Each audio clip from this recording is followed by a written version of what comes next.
Olá, sejam bem-vindos ao Band Entrevista. A peça A Última Sessão de Freud está de volta a Brasília. Sucesso absoluto de público, a trama apresenta um encontro fictício entre Freud e C.S. Lewis, outro intelectual da época. E para falar sobre essa peça, nós temos a honra de receber hoje aqui o ator Odilon Wagner, que interpreta Freud. Querido, muito prazer, obrigada por você estar conosco aqui, Obrigado viu? você por me receber aqui. Maravilha. Eu já tive o privilégio de assistir a peça, fiquei encantada, fenomenal, realmente tudo, assim, o figurino, as atuações de você, a sua atuação, com a atuação do Marcelo. E eu queria te perguntar, como é que foi a sua pesquisa para interpretar o pai da psicanálise, ninguém menos do que o pai da psicanálise? Exato. É importante dizer que eu faço o Freud, o Marcelo Ayrault, o meu colega faz o C.S. Lewis. Sim. Que é um romancista, professor, muito famoso, né, na Europa toda. No Brasil ele é muito conhecido porque o Lewis, porque ele escreveu Crônicas de Nárnia, que teve o filme, inclusive, sim, né? E aí ele é muito conhecido, os jovens principalmente conhecem bastante. Mas o Freud é um dos personagens mais conhecidos do planeta Terra. Sim. Ele é o personagem mais caricaturado. Olha isso. Do planeta. Ele é o número 1. Fenomenal. E como você fazer um personagem desse sem fazer caricatura? Essa foi o grande desafio que é para um ator você fazer um personagem que é tão conhecido, até fisicamente, porque, por exemplo, o Lewis, que o Marcelo faz, ele é muito conhecido, mas ele não é conhecido fisicamente. Pela obra, né? É pela obra. Não, a figura dele não é tão A figura do Freud é uma das figuras mais emblemáticas a partir do século XX, né? Uhum. Então, a pesquisa para fazer o personagem foi não ir atrás de uma composição imitando Freud, mas buscar a humanidade dele, porque na peça ele tem 83 anos de idade, portanto ele está no último ano de vida dele. Sim. Ele foge da Áustria pela perseguição nazista, 1938. 1939, ele está lá em Londres, já com o gabinete dele, que é esse cenário lindo que a gente está vendo aqui. Lindo demais. Esse é um cenário maravilhoso, é um cenário que indicada prêmios também, maravilhoso. Mas, enfim, ele está lá em Londres, o Freud é um ateu convicto. E passou a vida inteira tentando descobrir por que as pessoas tinham essa necessidade, né, de se agarrar a uma fé, uma religião, particularmente. E ele chega na Inglaterra, ele ouve falar desse tal de C.S. Lewis, que era um ex-ateu como ele, mas que se converteu ao cristianismo e se transformou num dos maiores defensores da fé cristã, mas da fé raciocinada, da fé de bom senso. Ele chama o Lewis para vir no gabinete dele. E aí começa a peça. Na hora que o Lewis chega, é quando a peça começa. Ele quer entender como é que um homem inteligente como ele, como o Lewis, que compartilhava as mesmas ideias dele, Freud, vira a casaca assim de uma hora para outra e passa a ser religioso, né? E é muito interessante porque, assim, na peça, é uma peça que de fato é para todos os públicos, né? Apesar da gente estar falando de Freud, enfim, e de um escritor muito famoso na época. É uma peça que você tem uns diálogos profundos, mas são os diálogos que você muitas vezes se identifica até com os diálogos. E tem um momento de humor também na peça. Tem. Engraçado, né? As pessoas imaginam que a conversa é entre o pai da psicanálise e um super professor de Oxford, romancista, ia ser um papo cabeça, mas não é. Sim. Porque essa é a qualidade de uma dramaturgia de excelência. Sim. Quando você fala temas mais existenciais e reflexivos possíveis, mas de uma forma que todo mundo entende. Não é papo cabeça. Ela não é uma peça para psicólogos só, ou só para psicanalistas, ou só para religiosos ou teólogos. Ela é uma peça para público. É uma dramaturgia americana. E os autores americanos, eles escrevem para público. Então, ela é um texto absolutamente acessível. Sim. Qualquer pessoa, de qualquer nível intelectual, vai entender. É engraçado, né? Porque se você faz uma peça só para uma bolha, só para os psicólogos, ou só para os teólogos, qualquer coisa que seja, você reduz muito o teu público. É verdade. Quando você amplia e deixa a conversa mais natural, você pode trabalhar com humor, que é os dois, por exemplo, na peça, eles, como você mencionou, são homens brilhantes, cada um na sua esfera de conhecimento, e todo homem brilhante tem bom humor. Você pode pegar qualquer gênio da humanidade, você pega, tem bom humor. Então eles se ironizam, se cutucam, se provocam. O Freud analisa ele, dali a pouco ele dá o troco. Exato. Então o público morre de rir na peça em vários momentos. Muito boa, muito boa. É bonito de se ver.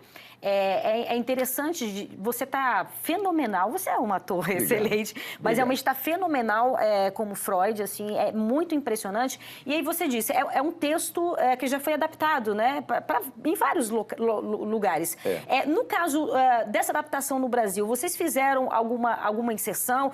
Primeiramente, é possível ter a liberdade de fazer isso num texto que já existe? O texto é o texto original. Okay. Ao contrário, a gente até tirou um pouquinho, a gente limpou um pouquinho, porque na Europa eles estão mais acostumados, eles são mais, o inglês lá, o inglês de Inglaterra, mais verborrágico. Então, a gente cortou algumas coisinhas que tem muito significado para eles lá, mas para a gente aqui não. Sim, entendo. Então a gente foi na essência. Mas cortezinhos pequenos. A peça aí, ela é a original. É interessante que ela foi escrita por um psiquiatra inglês, não a peça. A obra que gerou a peça. Okay. É um livro chamado Deus em Questão. Porque o que eles discutem na peça? A existência ou não de Deus, o sentido da vida, sexualidade, vida após a morte, e tudo isso com esse bom humor, um tentando investigar o pensamento do outro. Esse psiquiatra americano que escreveu um livro chamado Deus em Questão, ele só falava do Freud e do Lewis como um paralelo dos dois. A história de ambos, similaridades e diferenças. Cada um continuou no ateísmo, o outro se converteu. O autor da peça, que é um autor da Broadway lá nos Estados Unidos, ele leu o livro e adaptou para o teatro. Botou os dois conversando. Interessante. Ele criou os diálogos, então, Ele né? que criou os diálogos. Se bem que boa parte da história está lá no livro. No livro, sim. Mas, assim, pedaços de pensamento de cada um deles está lá no livro. Mas ele criou o diálogo. Aí, você falou no começo, um diálogo é um encontro fictício. Sim. Pode ser que eles nunca tivessem se encontrado. Mas conviveram na mesma época. Sim, eram contemporâneos. Eram contemporâneos. Freud mais velho, o outro mais... É possível que tivesse se encontrado. E é importante dizer que o encontro acontece... Aí eu vejo, quando eu falo da importância de uma boa dramaturgia. Sim. O autor da peça coloca esse encontro no dia 3 de setembro de 1939. O início da... Que é o dia que começa a Segunda Guerra Mundial. Da Segunda Guerra Mundial. Então eles estão nesse cenário lindo que apareceu aí, conversando aí sobre o sexo dos anjos, né? Reflexões sobre vida e tal. E lá fora... Tem bombardeio. Começa bombardeio, o rádio que aparece, tem um rádio lindo na peça, que é a BBC de Londres. Sim. Eles trazem notícias toda hora do que está acontecendo. Aviões passam. Então, é uma conversa entre os dois, mas tem um clima... meio que tenso, né? Tenso. Exatamente. E eu acredito que o sucesso da peça veio também porque a gente tem passado um pouco por climas de guerra ultimamente, né? Sim. Veja, a pandemia não trouxe para a gente Certamente. uma sensação de guerra, aprisionamento, quer dizer, ficar preso dentro de casa, e medo de morrer, que são os sentimentos da guerra. E depois, quando a gente estava ensaiando a peça que estreou em 22, nós começamos a ensaiar, em final de 21 começou a guerra na Ucrânia. Aí veio, depois Gaza, daí vem, e aí as revoluções, as tensões, Síria e não sei o quê. E a gente vive nesse momento em que as pessoas, portanto, se identificam. Fala assim, puxa, como é que a gente lida com o mundo do jeito que ele está? E será que sempre esses temas voltam? Cíclicos, né? Eu ouvi de uma jovem que foi ver a peça lá em São Paulo, quando ela viu logo, ela estava perto da pandemia, ela, ouvindo sobre a guerra, que a gente falava na peça, na Segunda Guerra Mundial, ela, quando a gente comentou da Ucrânia, etc e tal, e Rússia, ela falou assim, nossa, eu achei que essas coisas só existiam nos livros de história. Verdade. As guerras estavam muito distantes, né? assim, guerras mundiais, né? Que é um período difícil que a gente vive, né? É verdade. É verdade. E agora a gente faz um breve intervalo e volta daqui a pouco. Não sai daí, a gente espera. Estamos de volta com o Band Entrevista. O nosso entrevistado de hoje é o ator Odilon Wagner, que interpreta o pai da psicanálise em A Última Sessão de Freud. Odilon, é muito interessante a gente observar que, assim, Freud, ele ainda é muito presente. Eu estudo praticamente semanalmente as obras dele. Então, as obras dele, tudo que ele escreveu, é óbvio, né, que a gente tem que adaptar para o momento atual, mas ele é muito presente ainda.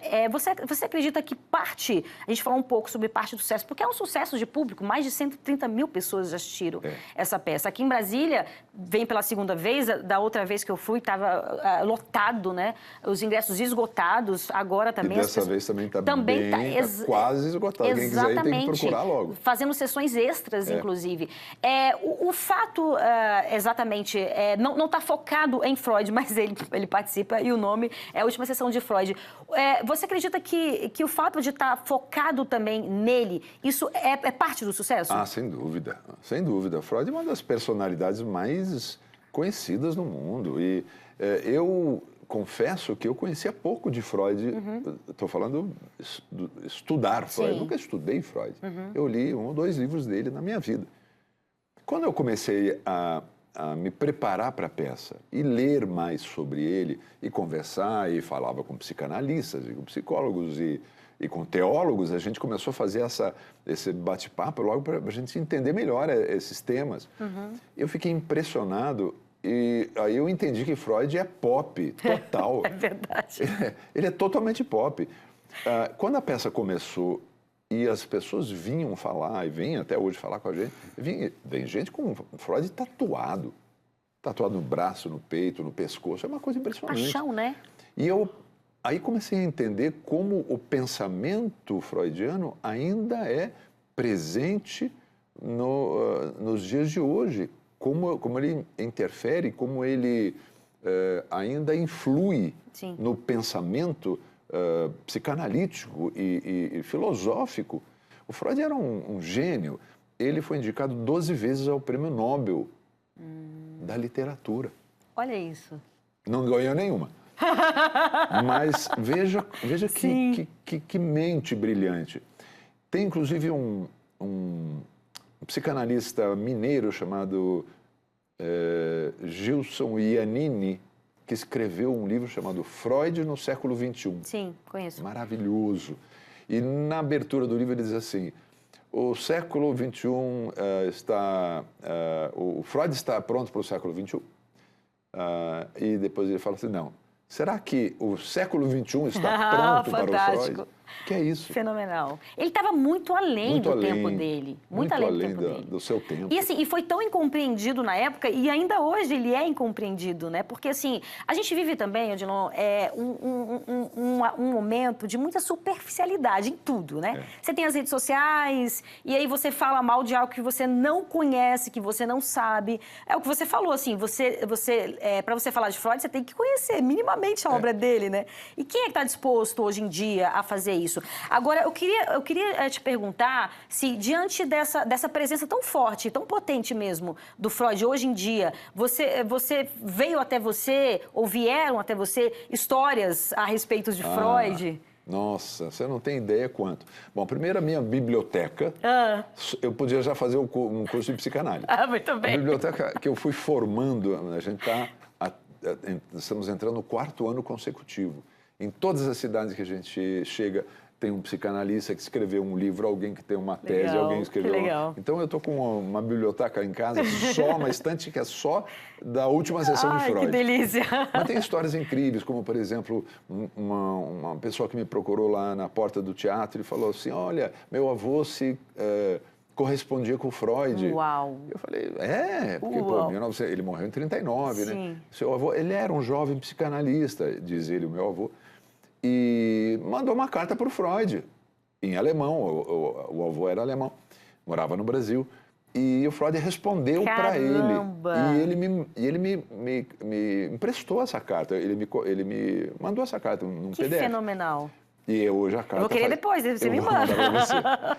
Essa carta, inclusive, está no museu, eles cederam para o Museu Freud lá em Londres também. Em Londres. Então, histórias como essa foram impressionantes, assim, que aconteceram. E essa influência desse personagem tão potente como você falou, para mim teve um aprendizado muito grande. A descoberta, é isso que você falou, da superficialidade do momento, né? Sim. Como este homem era profundo. Como Demais. ele mergulhava nas ideias. Por exemplo, a questão da religião, que trata-se na peça. Ele podia simplesmente dizer, e o Lewis, na peça, fala para ele, mas se o senhor está satisfeito com a sua descrença, então por que nós estamos discutindo? Sim. Mas ele não Está estava te incomodando, né? Porque... Mas ele não estava satisfeito. Exato. Ele queria entender por quê. Ele queria ele mergulhar. Não é gosto ou não gosto, quero ou não quero, sou vermelho, sou amarelo. Não. É isso. Eu quero entender os porquês. É isto, quando me pergunto o que mais a peça e esse conhecimento, e Freud trouxe para você como pessoa, foi isso, essa renovação na profundidade em tudo que a gente faz. Sim. Ou seja, eu sou assim também, eu sempre vou fundo nas coisas, mas eu passei a estudar mais, a ler mais.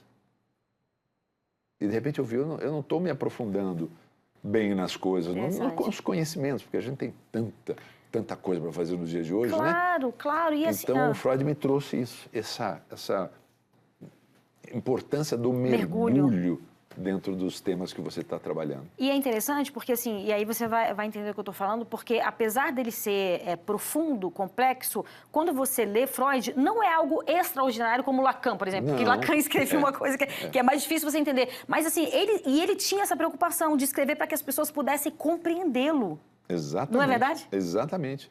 Ele falava muito sobre a psicanálise como arte do diálogo.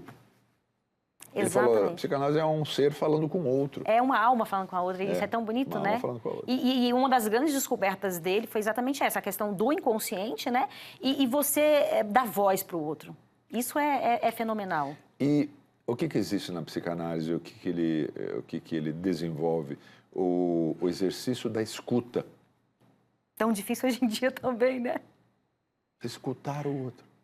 Então, na peça tem uma coisa muito interessante, e para mim e para o Marcelo, o diretor Elias Andreato, que é um dos maiores diretores do teatro brasileiro, um grande ator também, ele fala, calma, escuta, deixa ele falar até o final, porque é natural você estar conversando e a gente já entendeu o que o outro está falando e já começa a falar em cima. Isso, exato. Espera.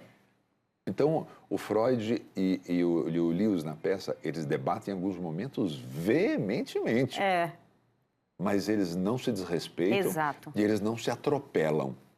Eles argumentam, ouvem a contra-argumentação, voltam a argumentar, reargumento, mas tem escuta. É lindo isso. E a gente escuta para depois responder. É lindo isso. E está faltando tanto isso hoje em dia. Hoje não tem. Então, olha só, vocês voltaram aqui em Brasília, vai ter que voltar de novo, você sabe, né? A gente já voltou para algumas cidades mais de 3 vezes. O ano que vem estaremos de volta. Com certeza. Então, aqui só para as pessoas que estão nos vendo, o programa vai ao ar no sábado. Então, no sábado, quais são os horários das sessões? No sábado tem às 17 horas, hoje tem 17 horas, e umas 20 horas. Das 20 está praticamente esgotado. Sim. Das 17 ainda tem pouquíssimos lugares. Mas assim, as pessoas dizem, mas não tem mais ingresso. Aqueles que são fanáticos, que querem ir, eu digo sempre, eu não garanto, mas eu digo, ó, vá para a porta do teatro. É verdade. Porque tem muita gente que compra, que recebe até um convite, alguma coisa, e não vai. Então, sempre tem uma filinha ali, o pessoal esperando se alguém... Então, sempre acaba... Há sempre uma esperança. É. Maravilha. Agora a gente faz um breve intervalo e volta daqui a pouco. Não sai daí, eu te espero.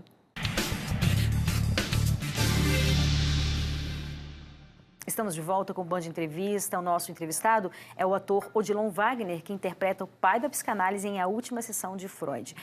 Odilon, você é um ator extremamente querido aqui na redação. Todo mundo, eu quero tirar uma foto, eu quero conversar. Uma pessoa muito, muito bacana, muito acessível. E eu queria perguntar para você, como é que é a questão da fama para você e como é que você iniciou a sua carreira artística? Quando você falou assim, não, eu vou ser ator. Então, eu não decidi isso. Foi uma coisa assim meio casual. Eu estava no pré-vestibular, estava com 16 anos, e um colega que estudava comigo na época falou, vamos lá, tem um grupo lá na sede Sapiense, da PUC, lá de São Paulo. Eu falei, teatro, já fiz vamos fazer uma peça lá. Eu falei, vamos. Mas, assim, não é que era uma coisa nova para mim, o teatro não era uma coisa nova. E, evidentemente, a minha mãe foi atriz de teatro amador, bem amador, na juventude dela. Mas, assim, sempre estimulou muito arte e cultura na família, nossos primos. A gente ia com 12, 13 anos, a gente ia ver teatro, ver peças que as pessoas viam com 17, 18, 19, 20 anos.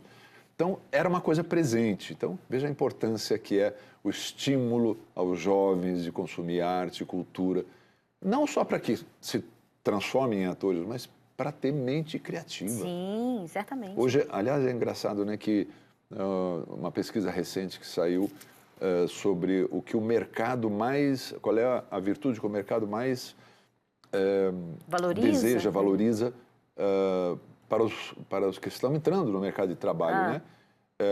Eu poderia dizer, um bom currículo, tal. Não, são mentes criativas.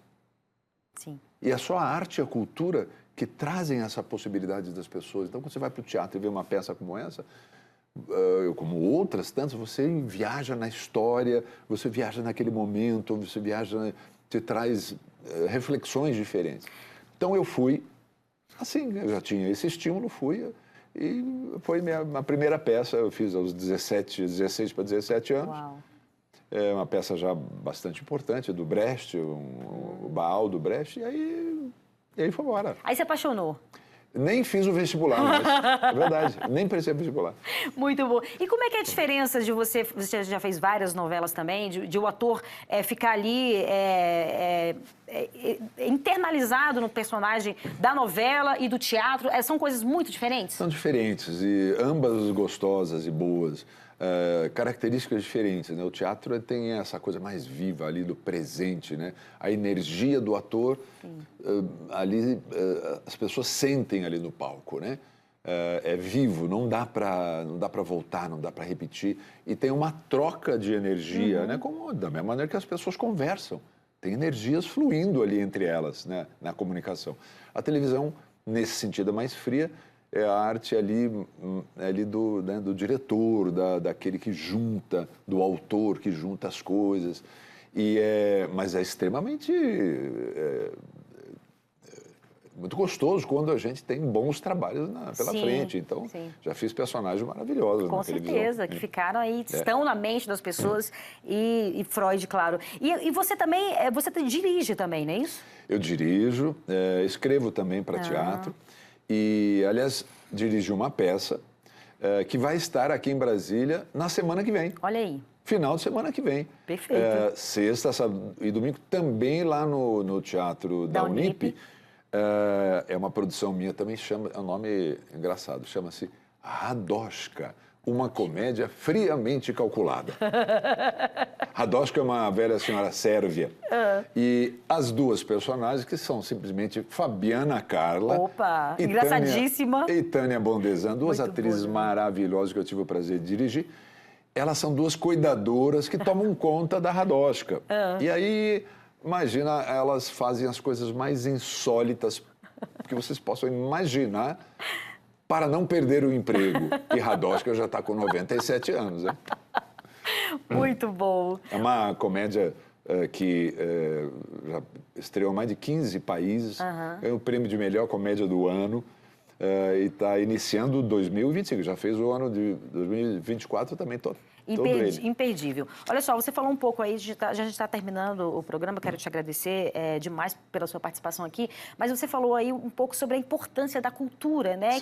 Que andou tão desvalorizada no nosso país, agora talvez a gente esteja respirando melhor. Você, como artista, como ator, como é que você avalia tudo isso? Sem dúvida, a gente passou por momentos aí meio tenebrosos, né? Onde a cultura não era entendida, não era... E assim, muitas vezes a gente percebe isso, que as pessoas não têm a noção de que a cultura e a educação são fundamentais. A arte, cultura e educação são fundamentais para a formação, desenvolvimento social e econômico do nosso país. Sim. Não é só o social, o intelectual, é econômico. Você sabe que na economia criativa, que é todas as áreas que circundam as artes, criação humana, sim, até o design, a moda, mas o cinema, teatro, televisão, música, dança, todas essas áreas, elas empregam no Brasil mais de 7 milhões e 200 mil pessoas. A gente só emprega menos que a construção civil. Caramba! A gente representa, eu vou dar um dado para você, que veja que é interessante. A gente representa no PIB brasileiro 3,11% do PIB brasileiro. É muita coisa. A economia criativa.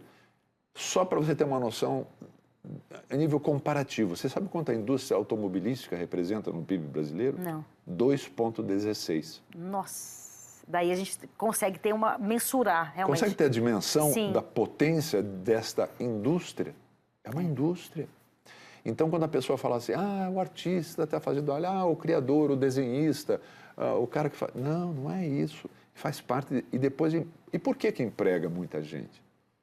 Por que o mercado está pedindo mentes criativas? Porque as indústrias, elas estão se... mecanizando, as indústrias tradicionais. É tudo mecanizado.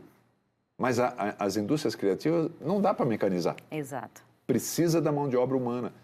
Então, essa é a indústria que vai se desenvolver no futuro imensamente. E por isso traz desenvolvimento social, educacional, econômico, em todos os sentidos, para qualquer lugar. Perfeito. Para uma nação. É verdade, certamente. Muito obrigada pela sua participação. Obrigada por fazer lindamente o pai da psicanálise, que é uma das minhas paixões, Freud. Muito obrigada, foi um prazer conversar com você. Muito obrigada, sempre uma delícia estar aqui com você. Viu? Recebe a gente com tanto carinho. E a Band, que nos recebe sempre com tanto carinho. Uma alegria pra gente. E o Band Entrevista fica por aqui. Você pode nos acompanhar pelo YouTube, no canal Band Brasília, e no Spotify, no TV Band Brasília. Obrigada pela sua companhia e a gente se vê sábado que vem. Um beijo. Tchau, tchau.